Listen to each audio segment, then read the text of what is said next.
iglesia que me dé la gloria y procure la unión. Yo quiero una iglesia que sane al herido, que rompa cadenas, liberte al cautivo, que aclare la mente al que está confundido y que hable verdad. Yo quiero una iglesia que con su mirada le brinde esperanza al alma angustiada. Yo quiero una iglesia que sane la herida de la humanidad. Yo quiero un rebaño donde mis ovejas se sientan seguras y llenas de paz, donde mi palabra sea su alimento. Allí quiero morir. Fue que el día domingo prediqué bajo el tema Un año más de gracia, porque he estado buscando textos relacionados con los tiempos. Y entonces me llamó la atención que en ese texto que ocupaba al final de la prédica del día domingo, el que está a cargo de la viña le dice al dueño de la viña: déjala un año, voy a acabar, la voy a abonar para ver si da fruto. Y entonces la aplicación del día domingo era: enfoquémonos en dar fruto en este año. Ese fue el mensaje del domingo, enfocarnos en dar fruto, porque Jesús dijo de que Dios es glorificado, nuestro Padre glorificado, en que llevemos mucho fruto. Y expliqué que los frutos son almas ganadas para Cristo. Los frutos son la conversión personal, la transformación, obras, frutos de arrepentimiento. Los frutos también son la obra que el Espíritu Santo hace en nuestra vida. Gálatas 5, el fruto del Espíritu. Los frutos también son buenas obras de servicio los unos a los otros. Los frutos también son alabanza y adoración para Dios.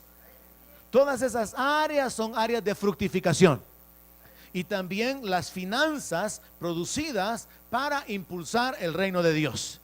Así que si usted quiere fructificar, enfóquese en esas áreas, porque Dios recibe la gloria cuando su pueblo produce frutos. Y lo tomé en base a ese texto que nos hablaba de un año más de gracia. En lugar de ser cortados, la palabra habla de un año de ser abonados. Y Dios va a continuar abonándolo a usted con la palabra. Dios va a continuar enviando la lluvia de la palabra. Dios va a continuar obrando por su espíritu para que usted lleve más fruto. Uno de los puntos más sobresalientes y que en lo particular me emocionaba era entender, uno, que los frutos no los producimos nosotros, sino Dios a través de nosotros. Y que la palabra dice que el que lleva fruto va a ser limpiado para que lleve más fruto. Entonces, si ya comenzamos a dar fruto, podemos tener la expectativa de que Dios va a limpiarnos para que podamos llevar mucho fruto. Y si no hemos dado fruto, tenemos un año de gracia para poder fructificar este año. Amén. Así que si usted no escuchó el mensaje, vaya a nuestro canal de YouTube, Centro Cristiano de Fe, San Salvador, y ahí usted lo puede escuchar o lo puede ver. Esta noche, muy brevemente, la reflexión será basándonos en el primer libro de Reyes, capítulo 20, verso 22. Hay ciertas cosas que quiero también cambiar, si ustedes me ayudan, y una de ellas es predicar menos. Pero usted tiene que estar más atento, porque yo predico más mientras más dormido veo. Entonces, cuando veo que alguien se va despertando, repito la idea para que aquel que estaba dormido la oiga. Se despierta otro, tengo que volver a extenderme para que oiga tanto. Entonces ustedes son los culpables de que predique tanto. Pero yo puedo predicar menos si ustedes prestan más atención. Segundo, puedo predicar menos si la iglesia está más dispuesta a participar. El año pasado traté de hacerlo, testificando, dando testimonios de lo que Dios está haciendo en su vida, dando gracias a Dios, glorificando al Señor por las obras en las cuales usted puede ver la mano de Dios en su vida. Y tenemos que fortalecer eso. Otra forma también es participando. Este domingo vamos a tener ahí una participación de una niña o de un par de niñas cantando, pero eso es algo también que usted puede hacer. Pero claro que no venga, ¿verdad? Yo no puedo cantar, hermanos, pero para la gloria de Dios, no, ensayo un año. Y aquí a diciembre me dice: pastor, estoy pero bien afinada. Y yo no le voy a decir que no. Dios me guarde. Entonces, el primer libro de Reyes, capítulo 20, verso 22 dice: vino luego el profeta al rey de Israel y le dijo: ve, fortalécete y considera y mira lo que hagas, porque pasado un año el rey de Siria vendrá contra ti. La historia acá, hermanos, es que este rey de Israel llamado Acab había estado siendo tributario al rey de Asiria, a Ben-Hadad. Pero llega un momento en que este rey quiere tomar un control, si se podría considerar absoluto, sobre el reino de Israel. Y entonces él manda a decirle al rey que su oro, su plata son suyos, sus mujeres, sus siervos son suyos. Y como él está subyugado, está sometido bajo el rey de Asiria, él asiente y le dice: sí, señor, todo lo que yo tengo es tuyo. Porque está sometido, ha sido dominado, está subyugado. Pero luego el rey Ben-Hadad de nuevo manda a donde el rey de Israel a decirle: bueno, como tú estás de acuerdo en que todo lo que tú tenés es tuyo, mañana van a llegar mis siervos, van a revisar todo lo que hay en tu casa y me lo van a traer.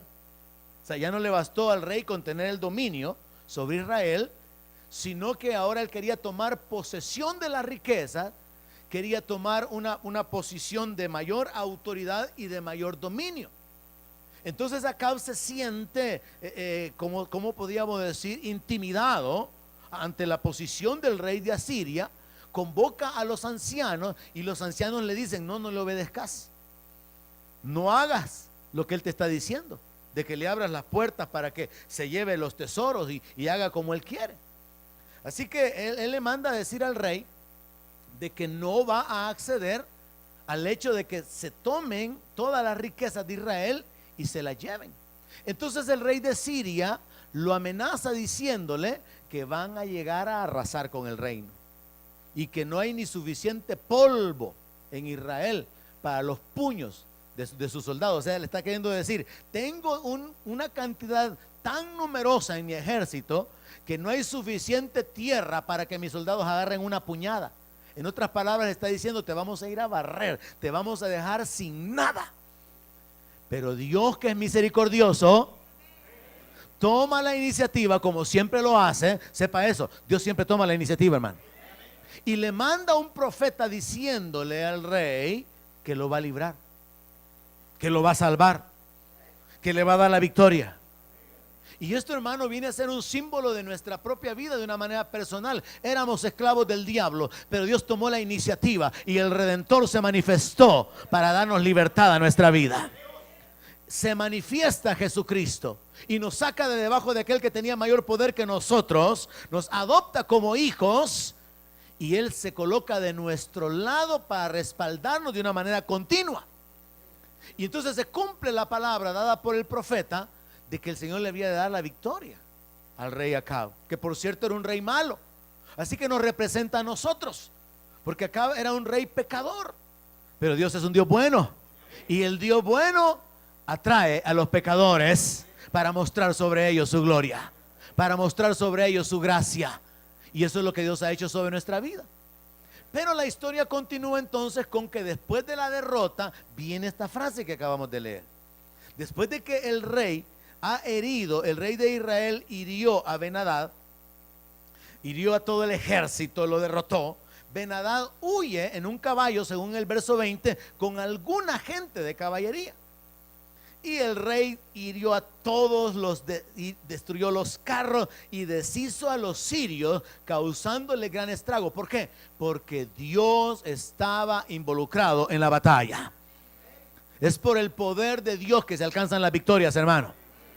Sepa que no es por su fuerza o por su habilidad. Dios ha dicho: es por mi espíritu. Las más grandes batallas en su vida, las que usted no puede luchar, se alcanza la victoria por el Espíritu de Dios. Esto es algo que usted tiene que entender. Voy a volver a decirlo. Aquellas cosas que están fuera de su mano, fuera de su control, las cosas más grandes, las victorias más grandes, no se alcanzan con su fuerza ni con su sabiduría, se alcanzan por el Espíritu de Dios. Es lo que el Señor nos revela en la palabra. Y esa es la razón o la causa por la cual este ejército que había estado sometido al rey de Siria está ahora levantándose en autoridad y alcanza una victoria sobre este rey y un montón de reyes más, porque es una confabulación de 32 reyes los que se habían levantado para apoyar a Ben-Hadad. Ahora entonces viene la frase, el texto que leímos. Ve, fortalécete y considera y mira lo que hagas, porque pasado un año el rey de Siria vendrá contra ti. Entonces, si el tema del domingo fue un año más de gracia, el tema de la meditación de esta noche es un año para fortalecerse. Y haga de caso que Dios le está dando a usted esta palabra de una manera personal y directa. Esta noche, dije mañana, no. Esta noche, sea usted quien reciba esta palabra. Dios le dice que usted tiene un año para fortalecerse, para que cuando el enemigo venga, usted sepa resistir, como dice Pablo en la carta a los Efesios, y siga firme. Ha tenido victorias, ha tenido padecimiento, ha venido de circunstancias en las cuales ya conoce lo que es estar bajo el poder del diablo, pero también ya conoce lo que es experimentar el respaldo de Dios. Pero ahora Dios viene y trata de una manera personal con usted y le dice: tienes que ocupar tu vida en fortalecerte. Ocupa este año para fortalecerte. Así que enfoquémonos en esta noche, en este aspecto, considerando que en este caso en particular la historia real establece que el profeta está trayendo un conocimiento revelado de que el enemigo va a venir después de un año en contra del rey de Israel, lo cual significa que el enemigo no se queda conforme con la derrota. Mire qué asunto hermano. En algún par de ocasiones yo lo he mencionado. El diablo, según la palabra de Dios, fue destruido en el sentido de que él era el que tenía el imperio de la muerte. Y la Biblia dice que Jesús destruyó al que tenía el imperio de la muerte. Y también la Biblia dice que él despojó a los principados y a las potestades y que triunfó sobre ellos en la cruz. Pero el diablo es terco, persistente, mucho más que los creyentes. Y aunque es un diablo derrotado, sigue buscando derrotar a otros. Aunque ha sido vencido y está determinado que está vencido, él sigue trabajando, él sigue esforzándose. Y nosotros como creyentes que hemos sido declarados más que vencedores, nos damos por vencidos, fíjense. Entonces, algo tiene que ser cambiado. Esa terquedad, esa perseverancia del diablo también se encuentra en esta figura acá, en esta historia. Mire lo que dice el verso 23. Y los siervos del rey de Siria le dijeron: sus dioses son dioses de los montes. Ignorantes, para comenzar, no saben que solamente hay un Dios. No hay dioses, solo hay un Dios. Sus dioses son dioses de los montes, por eso nos han vencido. Mas si pelearemos con ellos en la llanura, en lo planito, dijeron, ahí sí los vamos a vencer. Porque recuerde que todas estas naciones paganas tenían este concepto de que habían diversas divinidades para una gran cantidad o diversidad de áreas o de aspectos de la naturaleza, como la lluvia, como el sol, como el fuego, la fertilidad. Entonces en este caso ellos pensaban que Israel tenía como respaldo dioses que eran poderosos para poder manifestarse en medio de los montes, pero que no podían respaldar a su pueblo en una llanura. Así que ellos dicen: si peleamos con ellos en la llanura, se verá si no los vencemos. Verso 24, están hablando los siervos con el rey de Siria, con Ben-Hadad. Haz pues así: saca a los reyes cada uno de su puesto y pon capitanes en lugar de ellos. Y tú fórmate otro ejército como el ejército que perdiste, caballo por caballo y carro por carro. Luego pelearemos con ellos en campo raso y veremos si no los vencemos. Y él les dio oído y lo hizo así. Mire, hermano, la actitud del enemigo. Habiendo sido derrotado, se levanta con la esperanza de victoria. ¿Está oyendo? El enemigo, habiendo sido derrotado, todavía tiene esperanza de victoria. Si cada creyente tuviera esa misma actitud, hubieran más victorias en medio de las iglesias. Porque muchos son los creyentes que después de una derrota, de un intento o de otra derrota, dicen: no, ya probé y no funciona. Pero miren la actitud, en cierta forma, de fe, vamos a llamar, de esta gente. Tenían que volver a reconstruir el ejército que había sido deshecho. Tenían que volver a levantar o a construir o a obtener los carros que habían sido destruidos. Y ellos están convencidos que si restauran ese ejército, los iban a vencer, con la única esperanza de que los iban a llevar a la batalla en la llanura, ya no en los montes.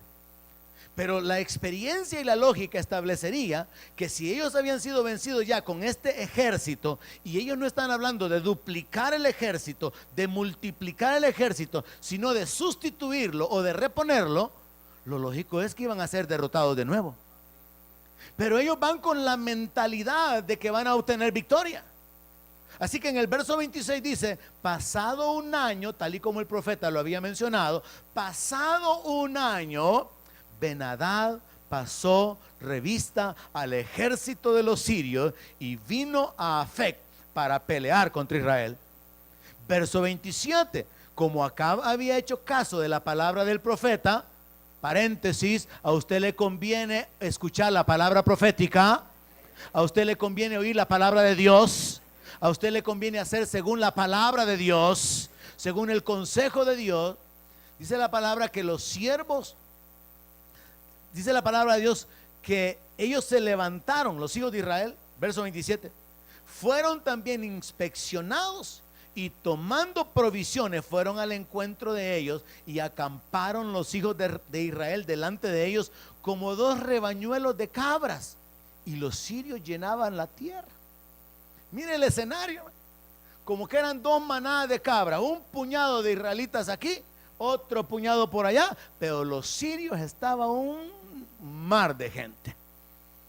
En la lógica humana, ellos podrían pensar de que no tenían la capacidad de vencer y que era imposible alcanzar la victoria. Y hermanos, hay que entender esto. Dios muchas veces nos deja enfrentar adversidades que no podemos controlar para que dependamos de Él, porque entonces Él recibe la gloria. ¿Sabe cuál es nuestro problema? Que queremos arreglar nosotros lo que ya probamos que no podemos arreglar. Nosotros queremos manejar las circunstancias que están fuera de nuestro control. Y Dios está esperando que nosotros aprendamos a depender de Él, porque Él ha dicho que su poder se perfecciona en nuestra debilidad. Y cada uno de nosotros tiene que aprender por experiencia personal lo que aprendió Pablo. Cuando Pablo le rogaba al Señor que le quitara el aguijón, ¿qué le dijo el Señor? Bástate mi gracia. En otras palabras, como creyentes tenemos que saber esto: la gracia de Dios es más que suficiente. Y la gracia de Dios está disponible para usted. ¿Hay alguien aquí esta noche que lo esté recibiendo? La gracia de Dios está disponible. Y por la gracia usted puede alcanzar victoria donde no es posible alcanzarlo de otra manera. Ahora, la gracia significa de que es por la fe en la palabra, por la fe en la voluntad de Dios, que puede ser hecho, que puede ser logrado, que puede ser alcanzado. Y no importa que en lo natural el escenario sea el mismo.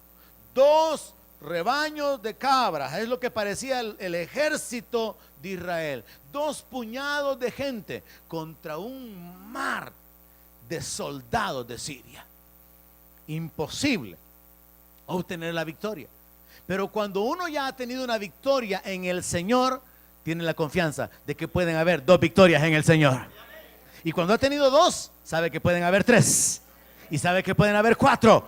Y luego llega a ser una realidad en su vida. Mas gracias sean dadas a Dios, que nos lleva siempre en triunfo en Cristo Jesús.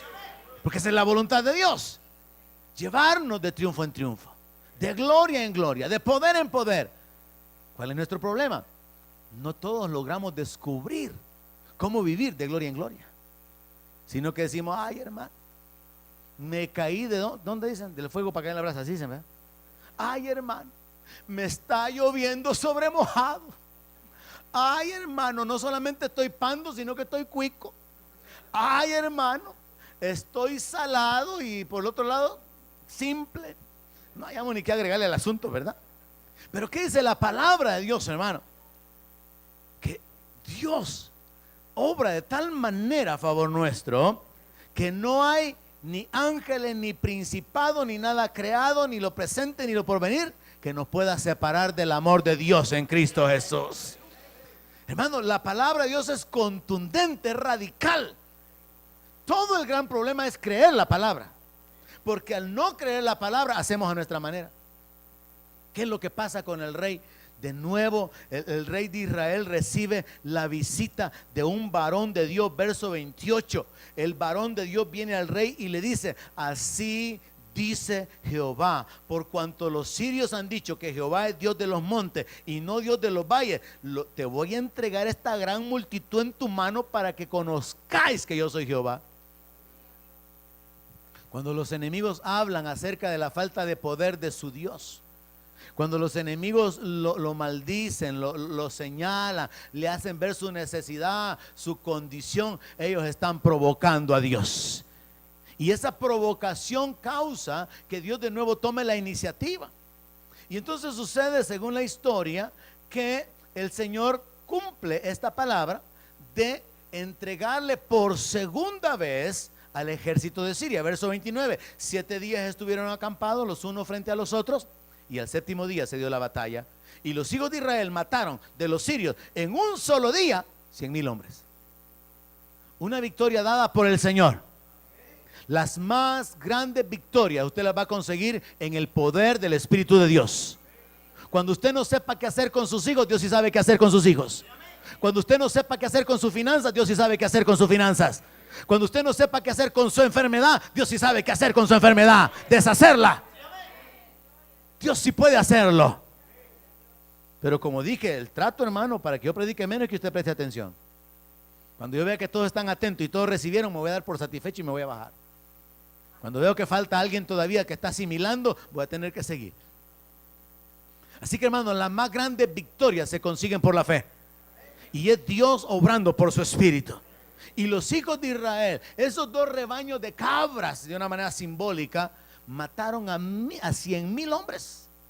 Verso 30, dice que los demás huyeron a la ciudad y ángeles, o simplemente Dios da la palabra y un muro cae sobre 27,000 hombres que habían quedado. Y Ben-Hadad salió huyendo a la ciudad y se escondía de aposento en aposento. Dice la palabra de Dios que el diablo anda como león rugiente buscando a quien devorar. Pero cuando el diablo encuentra a un creyente que está vestido de la armadura de Dios, no lo va a poder morder, no lo va a poder devorar.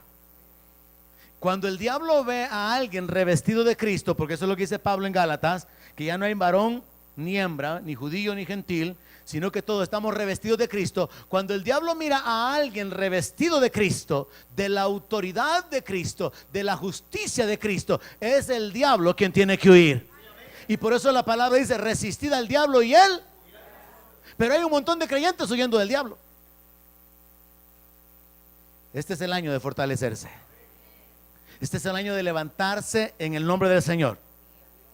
Es un año o un tiempo, no es el único, porque yo ya le he dicho que no me gusta ponerle propósitos a los años, porque eso significa que hay que abandonarlos después. Pero estoy hablando de ocupar este tiempo de una manera enfocada. El peor error que un cristiano puede hacer es vivir sin metas, vivir sin propósitos. Yo todavía pienso que tengo más libros que escribir. ¿Y usted cuándo va a comenzar el suyo?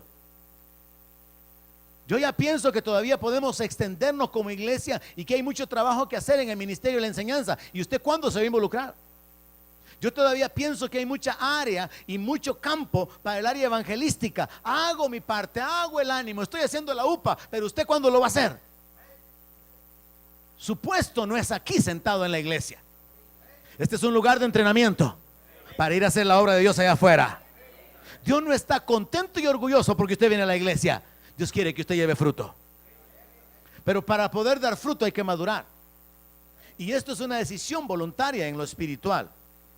Y entonces tenemos que tomar esta palabra para nuestra vida. Usted tiene un año para fortalecerse, pero para fortalecerse usted tiene que vivir enfocado. No solamente contando días. Ya me lo imagino dentro de unos 90 días y diciendo: ya se acabó marzo, ¿verdad, hermano? Mire cómo va el año, ¿verdad? ¿Y qué ha hecho? Nada. Mismo sueldo al 15, al 30, al 15, al 30, al 15. Y no ha hecho nada. no ha ganado a nadie para Cristo, no está orando por nadie, no ha orado por nadie, no ha sacado de la confusión a ninguna persona, y entonces su vida se le va sin saber para qué vive. Y entonces ya lo veo más adelante, dentro de unos 15 años, diciendo: pastor, ya estamos viejitos, ¿verdad? Usted lo será, le voy a decir. Porque usted está contando los años, contando los meses, contando los días, pero no está contando victorias, no está contando bendiciones, no está acumulando experiencia, porque está viviendo sin propósito. El profeta le dice al rey: fortalécete. Y el rey ocupó un año para fortalecerse. Y yo quiero terminar de esa manera. Tenemos un año, hermano, de una manera personal, para fortalecer nuestra comunión con Dios. Cada principio de año aparecen los mensajes, probablemente en su tablet, en su teléfono, el plan de lectura de un año en la Biblia. ¿Cuántos años se le pasaron ya y nunca la ha leído? Comience por ahí, haga cambios. Recuerdo estando en la casa de unos hermanos allá en Belice, y los muchachos, los hijos del hermano Felipe que nos habían hospedado, sacaron su hojita y a leer la Biblia y a tachar lo que les tocaba leer ese día. Es una disciplina. Nosotros lo hicimos hace algún tiempo, e incluso hasta distribuimos las hojas aquí en la iglesia para poder hacer eso que nos habían dado en la sociedad bíblica. Usted tiene que fortalecer su fe. Usted tiene que fortalecer su conocimiento de la palabra de Dios. Usted tiene que fortalecer su vida de oración, de intercesión, de clamor. Usted tiene que fortalecer su comunión con Dios. Amén. Vale, como no lo veo muy convencido, voy a seguir predicando pues.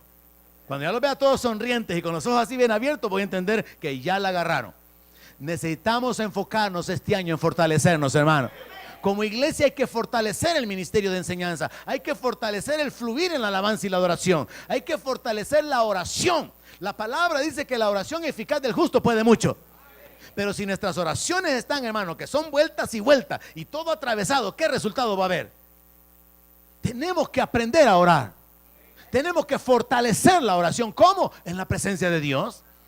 Para orar correctamente, para adorar correctamente, para evangelizar correctamente, para poder hacer todas las cosas en base a la revelación de la palabra. Así que tenemos un año, hermano, para fortalecernos. Piense usted cómo está su nivel de fe. Piense cómo está su nivel de comunión con Dios. Piense cómo está su devoción, su pasión por las almas, cómo está su hambre por la palabra. Y fortalezca cada una de esas áreas. No solamente vaya esperando su cumpleaños. Cumplo años el 20 de julio, pastora. Está bueno.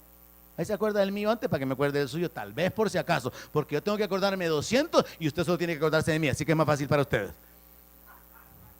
Solo viviendo esperando el cumpleaños y esperando que algo venga más adelante. En vez de estar orando: Señor, dame el tener buenos encuentros. Dame hijos, Señor. Hijos espirituales, ¿verdad? No siendo madre soltera, no, así no se vale. Dame hijos, Señor. ¿Hay alguien aquí esta noche? Le dije que quería terminar, así que mejor cierro mi computadora para terminar. El punto final es este. Dios le da la victoria por segunda vez al rey de Israel. Y es una victoria sobrenatural. Es una victoria que le pertenece a Dios para que Él reciba la gloria. Y Dios le ha dicho por medio del profeta, por medio del varón de Dios, al rey de Israel: te voy a entregar esas multitudes. Porque ellos han dicho que yo soy Dios de los montes. Para que sepan que yo soy Dios, el único Dios, te los voy a entregar. Y Dios le está diciendo: los vas a barrer, te los vas a acabar. ¿Y sabe qué es lo que hace acá, hermano? Después de que el rey Ben-Hadad huye, usted lee al final del capítulo, le perdona la vida y hace un pacto con él. Y en lugar de destruir a los que eran los enemigos de Dios, hace alianza. Eso es lo peor que usted puede hacer como creyente: aliarse con inconversos, tener prácticas de impíos, enredarse en el pecado, porque hay alguien que pagó el precio por su salvación. Hay alguien que lo ha comprado, que lo ha rescatado, que le ofrece victoria y que le ofrece respaldo. Y lo peor que usted puede hacer es darle la espalda para vivir a su manera, porque no solamente le esperará la derrota, el fracaso, el sufrimiento y la muerte. Entonces hay que tomar únicamente la porción que el profeta le da al rey: fortalécete. Así que esta noche, hermano, Haga de caso que el Señor de una manera personal y por nombre le dice a usted: fortalécete. Usa este año para fortalecer tu comunión conmigo. Usa este año para fortalecer tu conocimiento de la palabra, para fortalecerte en fe, para fortalecer tu ministerio, para fortalecer tus relaciones con los demás, para fortalecer tu vida, tus relaciones con tus hijos, para fortalecer todas aquellas áreas, hermano, que pueden crecer de manera que Dios reciba la gloria. Amén. Oramos sobre esto. Padre, te damos las gracias. Y como iglesia entendemos que tenemos un año más de gracia, de tu favor, de tu bondad disponible para nuestra vida. Y que tu poder y tu voluntad están determinadas a favor nuestro, Señor. Te damos las gracias. Y esta noche, Señor, con aquellos de tus hijos que han recibido la palabra, tomamos la decisión de fortalecernos espiritualmente. Donde mi palabra sea su alimento.